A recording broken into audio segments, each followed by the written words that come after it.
Hey guys, it's Heather from Kellofaplan, and today I am going to be setting up and prepping my teacher planner just to show you guys how to use some of these pages.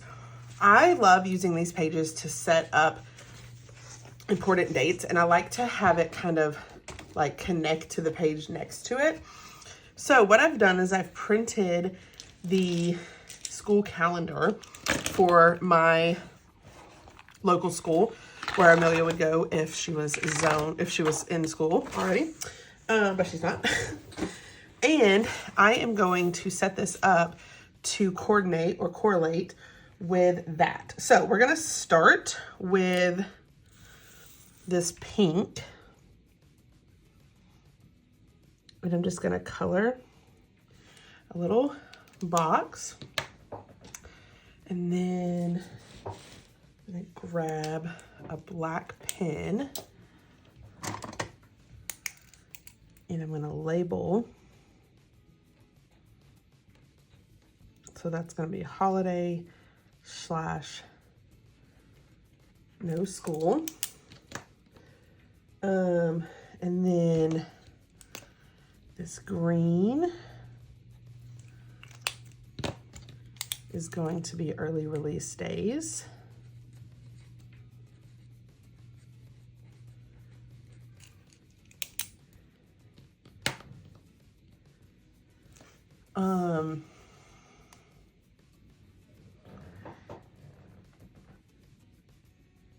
I'm trying to see if we have, so we've used these two so far. Then we're gonna do this color is going to be teacher PD days, professional development. This color is going to be testing days.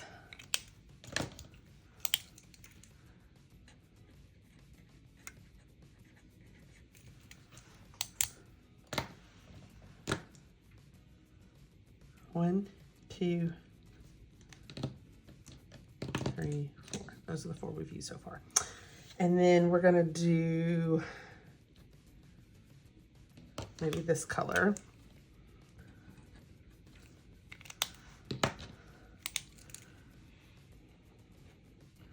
To mark the start and the end of a grading period. Okay, so now that I have marked those, I am going to highlight them on here. So we're gonna start, I guess, with August. And those are PD days. So the 1st through the 13th is different PD days for teachers in this district. The 14th is gonna be the first day of school, which also means it's the first day of this grading period. The last day of this grading period is October 10th. And then this one goes from the 21st to the 20th. And then this one goes from the 7th to March 14th. And then this one goes from the 24th to May 22nd. Okay, so we've marked the beginning and end of all the grading periods. Next, let's mark testing days. So we have a lot of them. Welcome to Texas. Of course, if you were teaching in Texas, you would only mark probably the ones that you're actually responsible for, because this is going to be all the testing dates, but then those break out based on your grade level. So doesn't mean like a teacher's going to be testing every single day of those days. Early release is purple, so that's December 19th. Oh no, I'm sorry, it's green. 19th and 20th. And then May 21st and 22nd. And then now we're gonna highlight where school is closed. So school is closed September 2nd, the 14th through the 18th, the 25th through the 29th, the 23rd, and you know what, the 6th, what color was PD? Blue? This is a PD day. And some of these are PD days too. This is a PD day. This is a PD day. The 23rd is a PD day. And the 21st is a PD day. Okay. In January, we're also off on the 20th, 17th, spring break, 21st, and then 26th, and then the last day of school, oh, it's the 22nd, so of course they're off on the 26th. Okay, so then all of this is highlighted, right? And so you can easily see it, but I like to use this page. You could use this in two ways. You could save this if you're a teacher and fill in like your students' birthdays or field trips or meetings, or, you know, you can use it however. One way I like to use it is to write out what these things are over here. Like here, I'm gonna go ahead and put 14th, first day of school. Now I didn't put it right at the top because if there's things that are happening before that, like meet the teacher, open house, things like that, I want to have space to fill that in. The 2nd, I can go ahead and put Labor Day, no school. The 10th, that's the end of the grading period. I don't know that I need to write that. 11th, PD / no school. 14th through the 18th, fall break. 25th through the 29th, it's Thanksgiving break.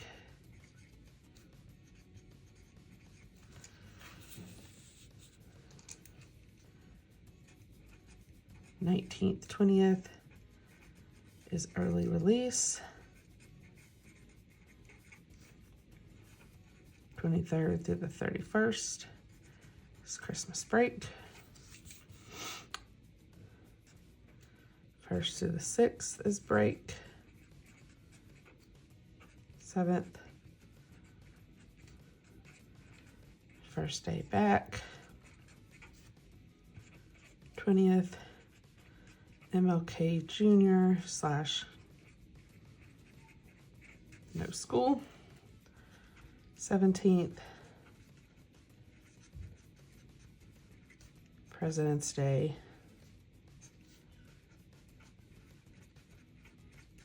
No school. 17th through the 21st. Spring break. April 18th, I guess, is Good Friday, and then the 21st is a PD day. So I'm going to put 18th, Good Friday,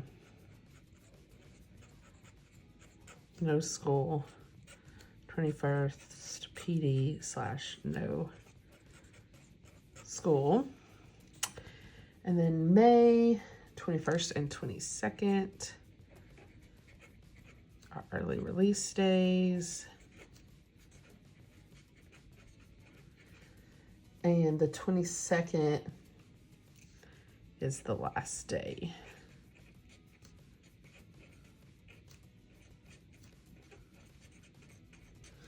Okay, so I have filled in the dates based off what I have over here, but then I've left plenty of room to fill in other important dates as they come up. So then I'm going to grab my planner and I'm going to put these back in here.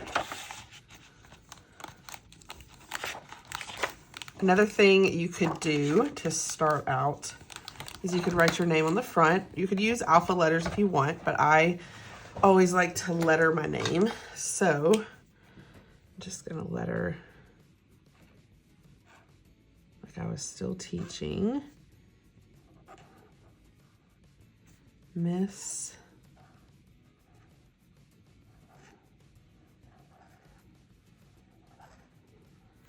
Kell. All right.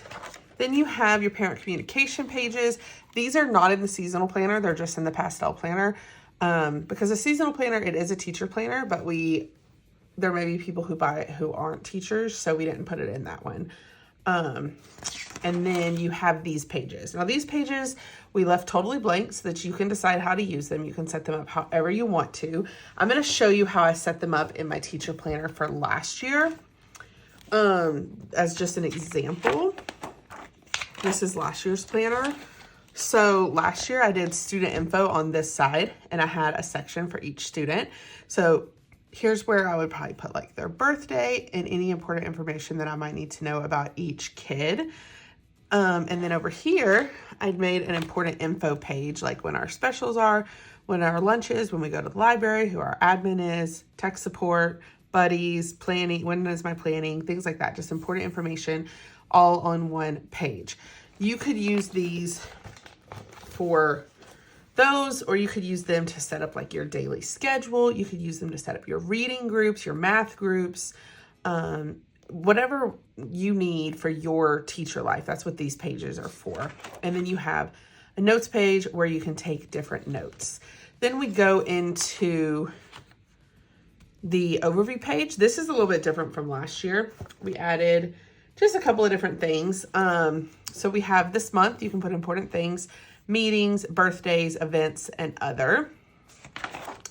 And then this year, we also have added weekends, which we didn't have last year.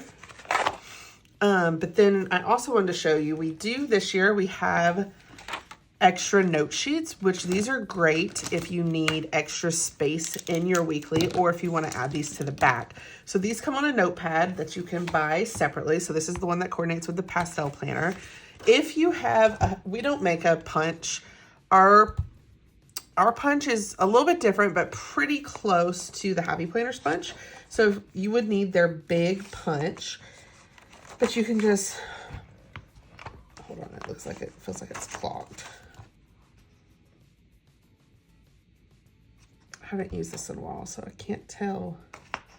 It shouldn't be clogged. So you just slide it in if you have a big punch, line it up at the bottom. I didn't slide it all the way in, shoot. Why is it doing this? Okay, slide it all the way in, punch it, and then you can add it to your discs. Whether you need it to just be a note page for a week, you could fold it in half, or you could make a whole section in the back of your planner, but behind the grades if you just wanted some coordinating note paper.